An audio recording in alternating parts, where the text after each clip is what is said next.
السلام عليكم، ازيكم يا جماعه؟ يا رب تكونوا بخير. ده الريدمي اي 5 الموبايل المميز جدا من شاومي في الفئه الاقتصاديه. طبعا هو مميز لكل الحاجات اللي انا هكلمكم عنها دلوقتي، وكمان لان سعره تحت ال $100 تقريبا $80، وسعره عندنا في مصر بيبدا من 4300 جنيه وبيوصل تقريبا ل 5000. وكمان في مميزات قويه كتير تهم مستخدم الفئه الاقتصاديه: بطاريه ضخمه وشاشه كبيره، بصمه موجوده في موبايل بالسعر ده، وحاجات كتير جدا هكلمكم عنها في خلال الفيديو. ويلا ما نضيعش وقت، انزل اعمل لايك وسبسكرايب عشان يوصلك كل الفيديوهات، ويلا علشان نبدأ في الفيديو.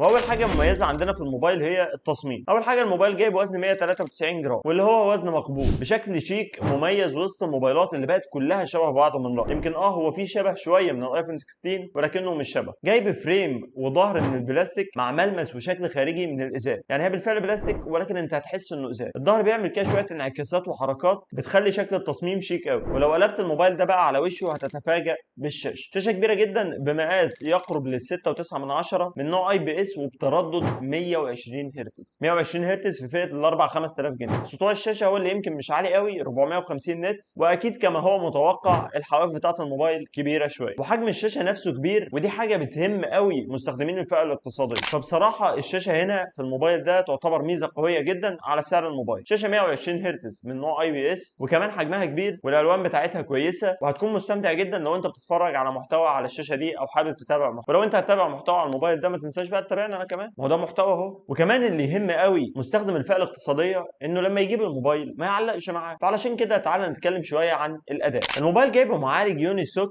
تي 7250، وكمان جايب نظام الهايبر او اس المبني على اندرويد 15، وعندك 3 او 4 جيجا رام مع مساحه 64 و4 جيجا رام مع مساحه 128 على حسب احتياجك، ولكن انا ما اظنش انك هتحتاج ال 64 دي. تمام. بالنسبه بقى للمعالج مع الرامات اللي هي الاربعه او السته، سيبك من الثلاثه خالص، هيدي لك اداء يومي ممتاز ومرضي جدا بالنسبه لسعر الموبايل. يعني اداء يومي وتصفح مع ال 120 هرتز انت هتحس ان الموبايل بيطير. في مرحله التصفح او التنقل كده في النظام بتاع الموبايل تفتح ابلكيشنات السوشيال ميديا والحاجات اللي هي ايه التقليديه، هيكون مرضي جدا وكمان فوق المرضي بشويه. ولكن انت لو عايزه بقى مرضي قوي قوي حاول طبعا تزود في الرامات، يعني خليك في الرام الست. ولكن انت بقى لو جيمر، هل الموبايل ده هيقدم معاك كويس؟ او انا انصحك اصلا بشراءه لو انت جيمر. هو ولا لو انت عاوز تلعب العاب تقيله هو هيشغلها، ولكن مش على اعلى اعدادات، او يعني ايه ما تعليش توقعاتك قوي. هو هيشغلها لك على اعدادات عاديه، يعني مثلا لعبه زي بابجي هيشغل لك الفريمات على هاي اللي هي 30 اف بي اس. يعني بصراحه انت لو جيمر ممكن تزود شويه في الفلوس تطلع لموبايل اعلى حتى لو هتتنازل في باقي الحاجات، ولكن ده مش افضل موبايل ليك لو انت جيمر. وهيديك اداء يومي محترم جدا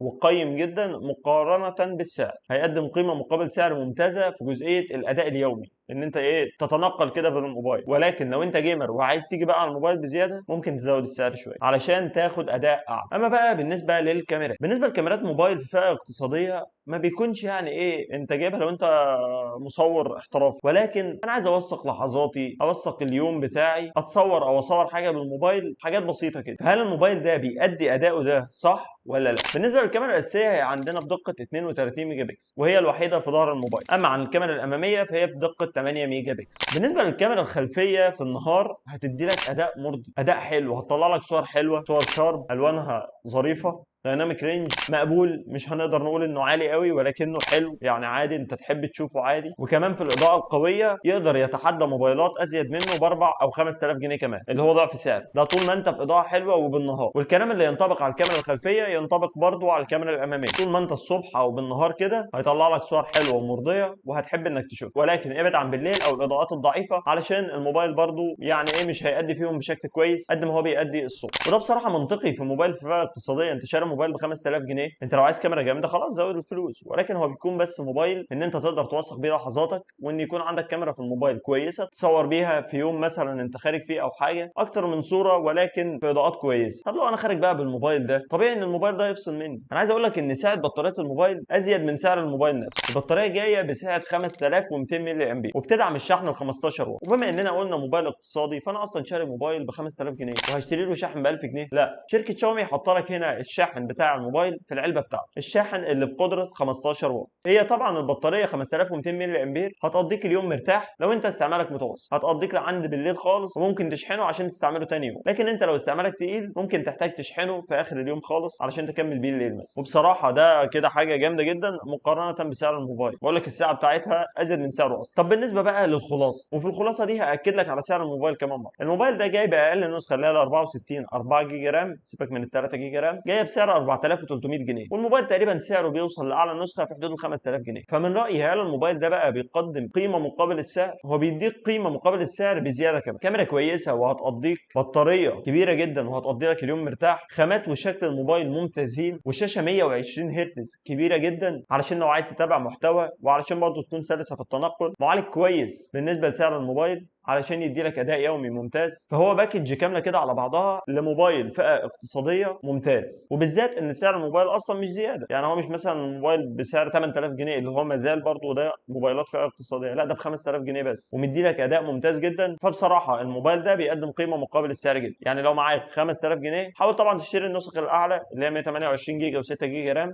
اكيد هتكون تجربتك احسن بكتير مع الموبايل. بس عايز اقول لك على حاجه الاول، انك انت لو ما عملتش سبسكرايب ولايك اعمل سبسكرايب ولايك، لان احنا وصلنا لنهايه الفيديو. وبس كده، اشوف وشك على خير.